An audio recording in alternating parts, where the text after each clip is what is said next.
welcome to the Teaching Together podcast, where we celebrate and share the glows and grows of teacher life. I'm Grace. And I'm Sierra.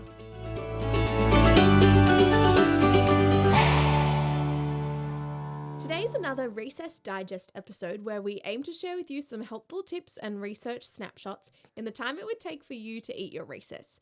We are, as always, accompanied by freshly made cups of tea, which we hope will still be warm by the time we finish.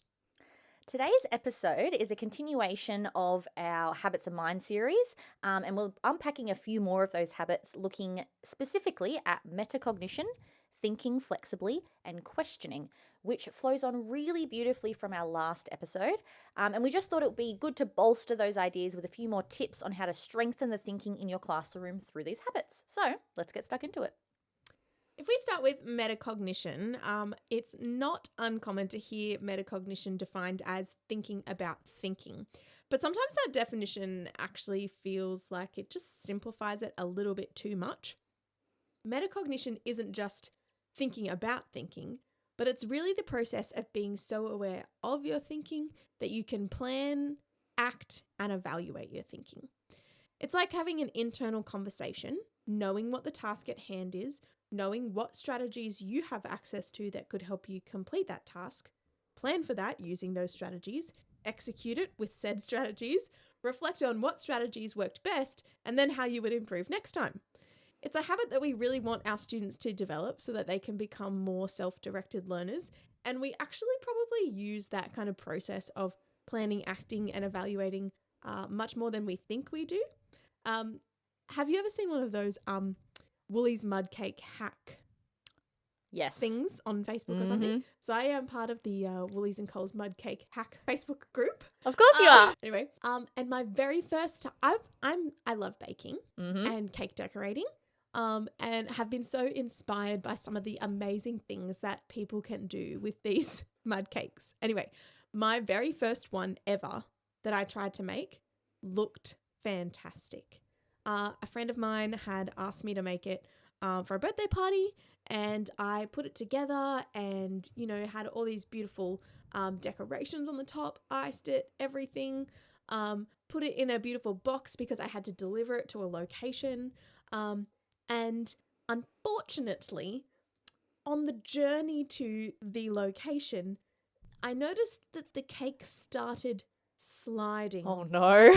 But, not the base of the box, but the actual middle of the cake was sliding. No. And what I've since learnt from this process is that when you are doing a Woolies mud cake, sort of layered cake hack, like those tallish kind of cakes, you really should cut that slippery glaze of icing. You didn't do that? Off to increase the friction between the layers. Oh, Sierra. So, after, evaluating that cake making fail, which it really was, I got to the location, gave it to the person. I was just like, I'm really sorry, but there's nothing I can do about this. Here's the cake. At least it'll taste good. It'll taste okay, I guess. Well, all Woolies mud cakes do taste pretty good. Anyway, I really did some reflecting and evaluating on that process. And when I then went to make my next Woolies mud cake birthday cake, which was a huge success, I accessed some other strategies that I learnt from, like using a bread knife to cut off that glazy icing layer. I also used some of those, I think some skewers or some of those round cake pipe things that I pressed into it to keep all the layers together. They're actually really helpful. What? And there's actually a reason that they exist. No way. Anyway, that cake held together beautifully on my, 45-minute journey to the location and looked stunning. So my, metacognitive learning from this anecdote is that once you evaluate the strategies that you used and realize that they weren't super successful, you can then have a new batch of strategies to select from on the following occasion and maybe have a very different outcome. That is the greatest story I've ever heard. And the greatest recitation of said story. Oh, thank It was just beautiful. Thank And I you. was silently laughing the entire time, guys. Like, I was trying really hard not to make some cackling noises. But do you talk to yourself while you, like, I find myself, I know metacognition is meant to be like internal conversation, but sometimes I really externalize that. Yeah. And I'm like, next time I really think I'd do this and blah, blah, blah. And that is just all part of it. One of my common phrases that I say at school is, get it together, Miss Keen, because I'm doing something that I shouldn't be doing. But I found, as you were talking, I was thinking, I actually am very metacognitive, like every day, because I'm always thinking about what I'm doing and how I'm doing it, because I'm very self-conscious about my lack of common sense and, very self-conscious about approaching a problem in a very roundabout, inefficient way, and then having someone else come and say, you could have just done it this really obvious and easy way. Because that's happened to me a lot, and I hate it. But because of that, I am often reflecting on my behaviors and my problem solving, and like even thinking about just things around the house. And often this is an external dialogue where I'm actually speaking to myself. And my dad is famous in our family for having full-on conversations with himself. He'll be sitting in front of the TV all by himself, just talking about random stuff, which I think is just a way that he processes things. But like, he's notorious in our family for just having conversations with himself, like full-blown conversations, and will just be like muttering in the corner. You're like, you okay? But he's apparently engaging in metacognition. Well, as long as the conversation and the dialogue is centered around planning and organizing my thoughts and, what strategy might I use next time to execute that better? Like maybe put some skewers in the cake and cut the icing off. Or, what did I do last time that actually helped me to succeed?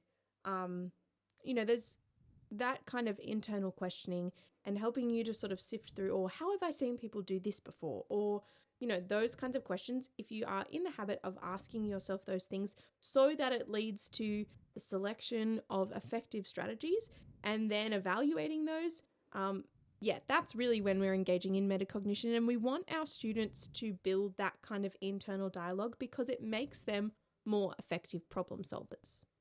And the beauty of this habit is that it connects directly to our next one. Who would have thought? Thinking flexibly. It's like we planned it. Because when students are aware of their own thinking, when they're engaging in metacognition, they're more open to adjusting their approach, which is the core of flexible thinking. Flexible thinking is really about being willing to change your perspective or your approach when you encounter something challenging. We've all, I'm sure, had times in our classrooms where students are facing a challenge and they are just stuck there for ages, and they just don't seem to know how else to approach the issue. It's important for students to understand that their first attempt at solving a problem just might not work. But when they're open to thinking flexibly and to trying different ways of doing things, they can find new solutions rather than giving up. I just love when kids in my class, when we're doing practical work, will come to me and say things like, oh, miss, I just worked out this other way of doing it that was like different to the instructions that I gave, but actually turned out to be even more effective almost, or just easier. Sometimes when I think I've had some real breakthroughs in this kind of process when we've been soldering, and I don't know if you've soldered before, but we're dealing with like tiny wires and tiny amounts of metal that we're trying to melt into tiny places, and you can't let anything touch the other one, otherwise it'll just not work. And it's very fiddly and requires a lot of those fine motor skills.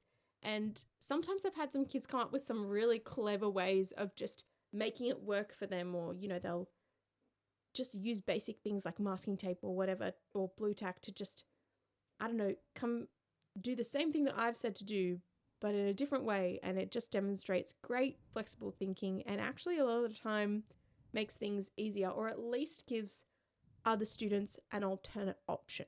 And I think what's interesting about flexible thinking is it relates actually to another habit of mine that we're not talking about today, which is taking responsible risks. And I bring that up because in my experience, I was always afraid to do something in a different way than what I was told to do. And I often get tunnel vision when I'm told a way to do something, or I'm, following a recipe when I'm cooking at home on that very rare occasion or whatever. And I just can't get myself out of that zone of this is the way that I have to do it because someone else told me to do it. And I find that even in my classroom with 6-year-olds who don't have, years and years and years of experience in a traditional classroom and that kind of thing, they often will be looking to me for the way to do something. But flexible thinking encourages, thinking outside the box, to use a cliche. And I just find that interesting because in my traditional experience of a very explicit instruction kind of, here is a whole page of similar maths problems, do 1 A to Z and just practice it a bunch. There was no room for flexible thinking. So this one for me is a bit of a culture shock and a big shift from how I was taught. But I think it definitely encourages more autonomous individuals in the classroom, and just probably more confident and courageous humans who aren't going to mindlessly follow every instruction if they can see that there's a better way. You don't want kids being silly for the sake of being silly, but if they're thinking of something creative and more efficient and you can go, oh, actually, that's an awesome idea. Can I share it with the rest of the class? Because I didn't think about that. This habit of mine really struck me for that reason. There's also a phrase in one of these articles written by Calick and Costa about how flexible thinkers take this macrocentric perspective, which I think is really, really helpful. It's those people who are those big picture thinkers who can not just think outside the box, but kind of just take a wide angle lens and get more detail because, they sort of define flexible thinking as people who can sort of adapt and change as they receive additional data. And so if you've got a very tunnel vision type approach and you're only taking in a certain stimulus, you're not giving yourself the opportunity to access more data that would help you tackle the problem. And even just with your cooking and recipe following example, instead of having this sort of mindset of, well, I can't make that recipe because I don't have that thing, when you take a macrocentric perspective and maybe you have more additional data about what the role of different ingredients in recipes are, you can adapt a recipe or make a change that will still allow you to cook the same thing or have a similar outcome, something that still works, something that's still tasty, but it's got, slightly different spices in it because you picked a slightly different blend, but because you know about those, it'll still work. Or the other day I made meatballs. I didn't have any beef mince, but I had turkey mince, and I decided to try and make it out of those, which in my experience, turkey mince has turned out a little bit dry. But these actually worked great. And just being able to be flexible when you have a broader lens of, I know what the purpose of this ingredient is, or I know what the function of this particular strategy or piece of knowledge contributes to the context. What can I do with that instead? And that actually leads really well to our third habit, which is questioning and posing problems. And these 3 habits really do work really well together. And I actually have found that in general, all the 16 habits are very interconnected, but these 3 in particular. And questioning and posing problems, unsurprisingly, really focuses on curiosity and critical thinking. And that kind of links back to metacognition because when students and when we are developing a habit of questioning, we start to dig deeper and we ask why is this happening? Or why is this important? Or what's another way to look at this? Which just leads to a greater insight into whatever you're doing in class. And in kindergarten, this is probably one of the hardest things to get from students because they're I'm not a child psychologist, but they're very used to adults, telling them what's going to happen and this is where we're going today and this is what you're going to wear and this is what you're going to eat and this is your bedtime and stuff like that. And then they come into my classroom and I'm asking them, well, why did you say that? Why do you think that? Why do you think this is happening? And they're like, I don't know. I thought it was your job to tell me. And I actually, as a first year teacher, this is one of the things I'm really consciously working to develop is my skill of questioning my students so that they can then present their own questions in relation to whatever we're investigating. Because I will often ask them, and I've mentioned this a lot on the podcast, but I will often ask, what makes you say that? And they go, I don't know, because they're not aware of what's going on in their brains yet. They're just like, well, I can see that person, like that person is sad, but they can't tell me. Some of them can, but some of them can't tell me, I know that person's sad because they're frowning or whatever. And these are the kind of basic examples we address in kindergarten. But yeah, I find this one personally and for my class quite difficult. And I guess it builds on the idea of, these 3 habits that we're looking at, they feed into each other, but I can see like questioning and posing problems to me seems like a higher order thinking skill that kind of sits on top of the other 2 that we've been talking about, because it shows that you've got some awareness and intelligence and agency, and you've got a good enough grasp of the concept, or you've got, a macro view of the concept so that you can start to see issues.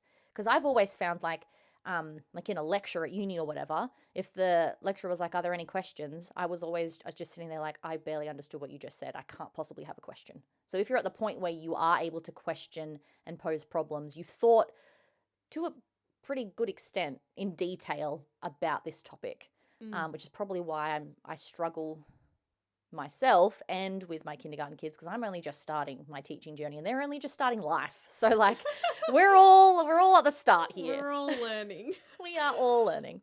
I think that that's one of the big reasons why wait time is so important. Yes. Because how often are we as teachers guilty of sort of saying, does anyone have any questions? And we leave about 2.5 milliseconds and then we move on. Yes.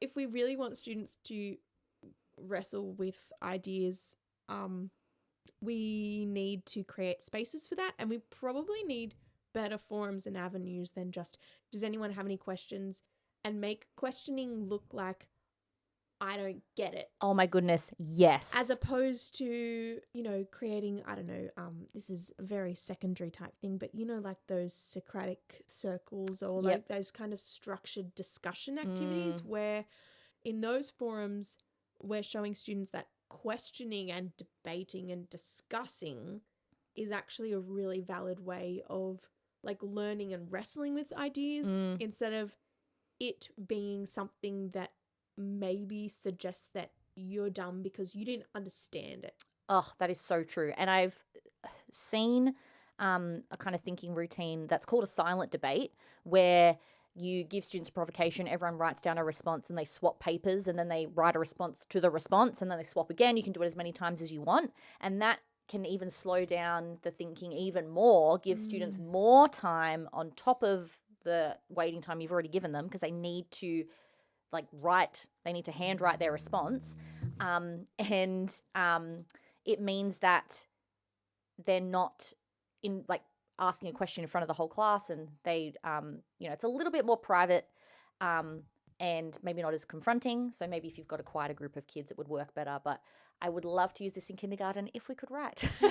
But we can write cat and sat and mat and some of our sight words, but we can't write full sentences. So, but I would love to do that. That would be really cool. But that's why thinking routines, and like even the what makes you say that is technically one of the thinking routines. And I think that, if you've read Atomic Habits, you'll know about how routines are so essential for us building habits. And so I think that's why Project Zero's thinking routines are really helpful for us to develop these kind of habits of mind. Everything is, interconnected. But because often those thinking routines give students the questions to ask themselves. Exactly. It might be, how does this impact the people around me? Or those kinds of questions that students are probably not going to naturally just ask themselves, certainly not when they're 6.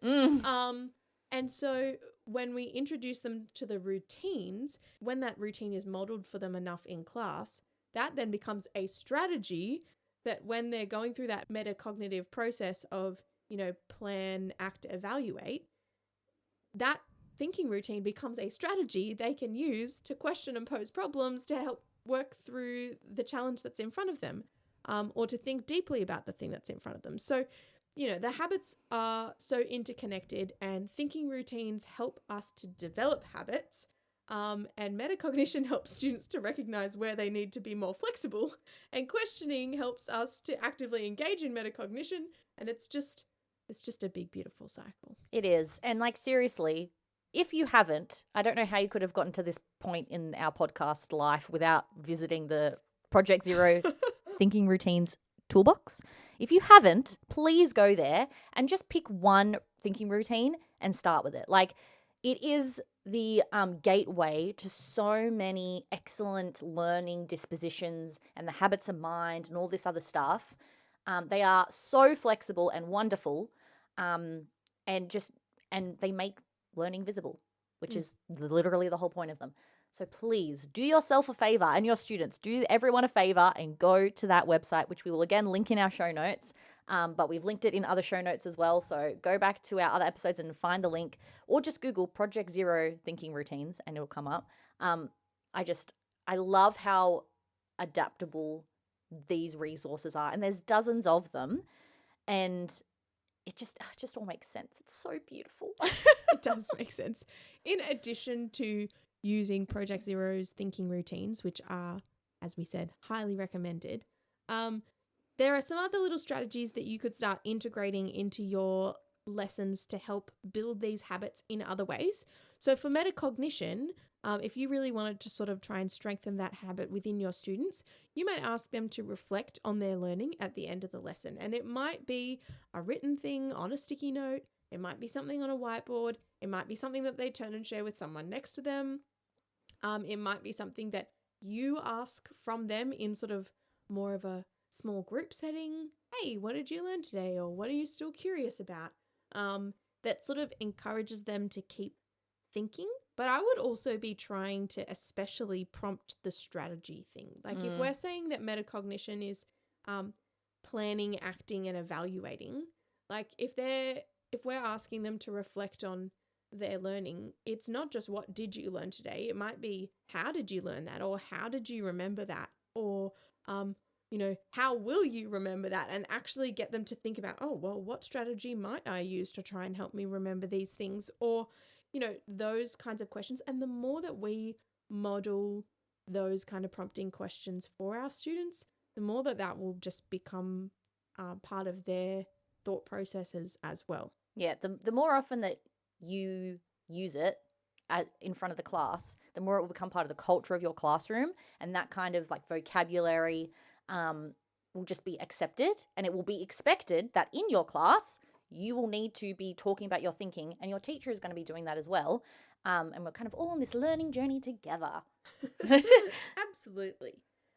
Think alouds are also another highly recommended strategy that is so easy, but because all of this thinking flexibly and metacognition and all these kind of concepts sometimes feel a little bit intangible, I think for us being able to verbalize the processes we're going through when we're walking through examples or doing things up the front is so helpful for students to start understanding the thought processes behind what we're doing, and especially when we're trying to promote flexible thinking, because you might verbalize walking through a process one way and then maybe stop and adapt and change and start walking through it another way. Like talking through those processes out loud is an easy way for us to show our students how we're considering different approaches, and that it's okay to adapt and change the way we were doing something. And you could stop. What could I do here? Let's generate like 3 options that we could do here, and then move on. And then what's another 3 things that we could do here? So you're not just stopping at, great, I've got one response from the very eager beaver kid who is always asking. And that technique also works for questioning and posing problems.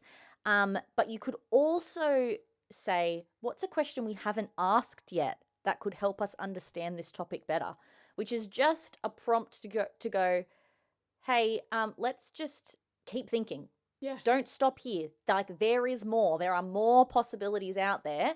Like, let's go. And I think for me personally, having like a number of ideas I need to generate actually really helps me go beyond like one or two. Yeah. So if you give like the class a challenge, if you're doing this in a class discussion, or maybe you get the students to write this down individually or whatever, I mean, what you could do is say, look, we're not getting a lot of volunteers. It seems like we've come to the end of this discussion. Everyone take 1 minute, write down one question we haven't asked yet that could help us understand this topic better. And then you pick not random volunteers, because if they were volunteers, they're not random. You pick like from your like paddle pop stick thing or whatever, some names. You get those kids to ask their questions, and you communicate the expectation that everyone has to write something down, so you know everyone's got something. You say, Joe, give me your question. Alice, give me your question. Ben, give me your question. Then you've got 3 extra questions, and you show your students that it is actually possible to extend your thinking.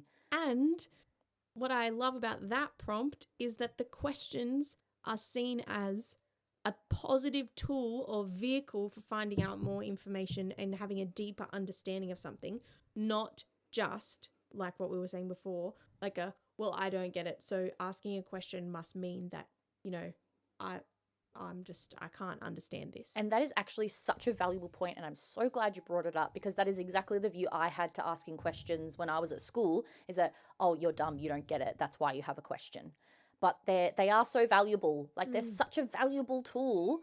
And I just think, that's a really important point to emphasize, that we want that culture to be, it's a safe space, ask your questions, pose your problems, because we're a collaborative learning environment, and questions will, further our thinking. Yeah. And especially in this age of artificial intelligence, and, we are hearing more and more that one of the biggest skills we need our students to develop is critical thinking, because they're just in this information age where they're bombarded with details, and it's not so much the knowledge and facts that they need to recall, but they need to have a skill set of being able to challenge and question information. And question, is that real or is that fake? Oh, so important. Those sorts of things are going to be so essential for this generation of students that we have at the moment. And we just really, really want to see them build that habit of questioning, not to shy away from it because, they think it's a sign of just being dumb, which they're just not. No, it's just critical thinking. It's good old-fashioned critical thinking, which you really need to be a responsible adult. Yes. Well, I think we've done it. Go us. Three habits. Thank you for tuning in to this Recess Digest. We hope that you have been able to consume a short snack and a hot cup of tea. Find us on all the socials, on all your podcast streaming platforms of choice, and we will see you next time. Bye.